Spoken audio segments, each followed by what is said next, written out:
So I started reading about the Beat generation, because in America there's a tradition of rebellious literature. There's a tradition of poets and writers and artists who sought another way of looking at the world and using art as an instrument. So I started to read that work, and some of you might know some of this stuff as I mention it. But Walt Whitman, this tradition of American naturalists who sort of pagans who reject all forms of sort of organized religion and go back to something primal early in the culture, in all cultures, something about the spirit of nature or something, and what it is to be a human being. So I read all that stuff.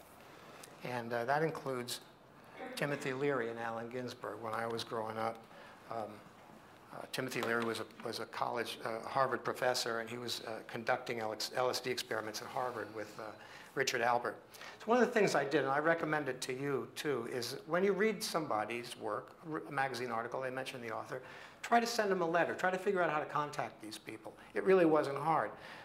When I was younger, there wasn't such a mass. People didn't have millions of fans in the same way. So you could write to these guys at Harvard, whatever. They were professors at Harvard. And occasionally you'd get a letter back. So try it. If there's somebody you know, figure out the best way to go through it. If you go through their agent, that might not be the best way to get them a letter, or an email something through. But you can find ways to reach people. So I had communication when I was in college with Timothy Leary and Richard Albert. Richard Albert published this. He became Baba Ram Das. He published this book. He sent me a copy of this, sort of about being here in the moment. And I was instrumental in getting Timothy Leary to get to Gettysburg College, which was interesting because it was a real conservative college. So that's how I met him. Before I went to college, I ran away from home and went to New York and lived in Greenwich Village and met Allen Ginsberg. This was like in the late 60s. And started... the way I am with these people, and I think you probably know that about myself, I don't spend much time on small talk. Have you noticed that? I sort of try to get right to the philosophical stuff. And if you know me, you got to put up with that. You know, I mean, if we go out to dinner, lunch, have a cup of coffee, driving in the car, we're going to be talking about philosophical stuff because that's what I'm interested in. I mean, I just don't spend a lot of time with small talk. So it was easy to get into it with these guys because that's one of the things about these kind of people is that, you know, it's like every moment you're trying to figure things out, like what's going on. So it was not hard to strike up a relationship. And then through my life, at various times, Allen Ginsberg, instrumental in getting him to Gettysburg College, met both of those guys again, talked about the earlier times we had met. Then I was in San Francisco in 1967 in the Summer of Love, and they were there again, and so you would run into the same people.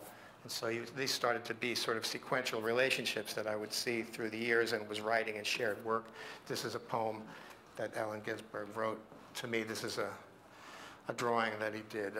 Another thing is to just ask people, if you happen to one moment be next to somebody who you respect, admire, or something, take out whatever you have, a piece of paper, and say, like, do me a draw, you want to draw a little sketch or write me something? You know, that's how this stuff occurs. That's how it happens. You just have to be bold enough or interesting enough to ask. And so it's just put yourself out there, you know, with people. Hang around backstage. If you want to meet somebody, hang around backstage and talk to them. You know, hang around long enough. So it was interesting enough.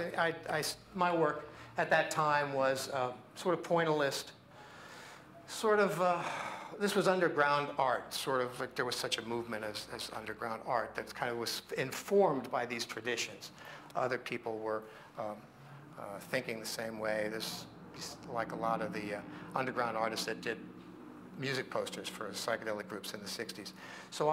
And the 70s. I moved to California and I did a column. There's a long story about the Rolling Stone magazine had a Most Blown Mind contest, and I entered it, so you had to write something for entering this contest. And I wrote something. I also illustrated the thing.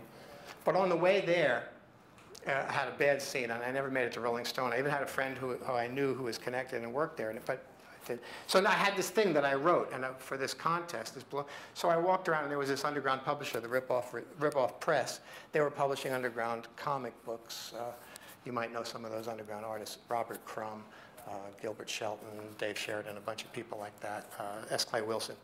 So I hung around with those people in California, and this was sort of the type of work that people did. This was my work. There's always this pointillist and kind of metaphysical type imagery, and what I'm writing about is philosophical stuff. This was the rip-off review of Western culture. This is your teacher here in a different incarnation. So, along with these other guys. So. And went to the San Francisco Art Institute, and this is the kind of work that I started doing. I had a teacher, Sam Chikalian, who was a San Francisco abstract expressionist, and he saw my drawings. And he said, and I said, I'm trying to figure out how to paint this stuff. I can't figure out, because it's like I was using these little pens, like little dots, and making it. He said, well, why don't you just paint like you draw? And all of a sudden, that was it. And I just started to pick up a brush, and then with any size, I'd paint these same kind of dots that I was drawing. So that sort of freed me to do that. So these are various size paintings. Once I did a couple of 22-foot paintings, 20-foot paintings of these dots. Hi. One and relax. And so the 20-foot paintings have 1 million dots. I counted them by figuring out the square inches of how many dots in a square inch, and then figuring out the number of square inches. So I've actually done paintings with 1 million. And so for me, they're points. They're not dots. You know, I'm like making points. And the whole point of that is that when I'm doing something, here I make a mark in the present. That's where I am. I'm here now. That's the mark I made. The present moves. The present changes. I make the next mark. And so I'm just moving through the time, making marks. That's basically what I'm doing. So that was my work. Showed work in galleries in San Francisco, and the Smithsonian Institute traveled some of the stuff around, and the Museum of Modern Art had some work. And the gallery that I was working with also had a gallery in Tokyo. So I did that situation of showing my work in galleries. You've seen some of these drawings. And I'm always drawing the same thing. I'm trying to draw what really is. That's what I'm trying to draw. Every time I draw, I'm trying to draw what I think really is. And what I think really is patterns of energy. If you ask me, what is there? It seems to me that there's sort of patterns of energy.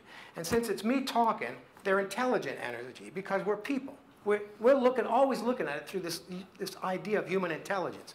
So that's what I'm drawing. That's it. That's my subject. Whatever there is, and what looks to me that there is patterns of, I don't know, intelligence energy. That's my subject. That's always what I'm drawing. So there's the paintings. So let's go from the 70s to the 80s, right before I moved back to this area. Since if you're a San Francisco artist, you have to deal with New York. You have to have something to do with New York City. So I moved back to deal with New York, rented a studio in New York in the 1980. And when I was up there, I noticed that, I mean, this is a pile of trash, and with these like little tags, there were subway artists that were tagging everything. And in the subways, subway artists, but they actually were painting the cars, graffiti in the cars and all that. This guy, you'd walk down the subway every morning, there would be a new bunch of stuff, these drawings. And so you'd see a new series of these drawings, and nobody knew who did it. So within a very short amount of time, people would ask each other, especially artists, like, who's doing it? What is this? It's amazing. This guy, the subway, did you see the drawing today? Yeah, it had this snake and this television. Nobody knew who it was. So this was like 1980, and I came back. I was commuting back and forth because I was teaching at Alvernia College. I was going back and forth. I guess maybe the mid-'80s. I forget when I got hired there, 84 or something. But in the early 80s, I was just living on work in my family's mushroom farm and just being an artist in a studio in New York, commuting back and forth because I had kids here and whatever. So I came back, and I was also writing about artists from this area. And I asked one guy, James Carroll, who runs a new arts program in Kutztown, wow, there's these amazing drawings in New York that are appearing in the subway. People, just you're talking about it like this, nobody knows who this guy is. He said, oh yeah, he's from around here. He's some kid who's from around here. And I said, really? He said, yeah, Keith Haring. I said, are you kidding me? I said, like, well, maybe I could meet him. Maybe I could like write something about him or something. Because really, in New York, it was this giant mystery. Nobody knew who he was. So James gave me his parents' number, and I called up his parents, and he said, oh yeah, he's going to be home for the holidays. This was like 1981. And so I met him in 81 at his parents' house, and we got to be friends over the holidays, whatever, and he needed a ride back to New York. So that's how it started. Our first ride was, 3 hours.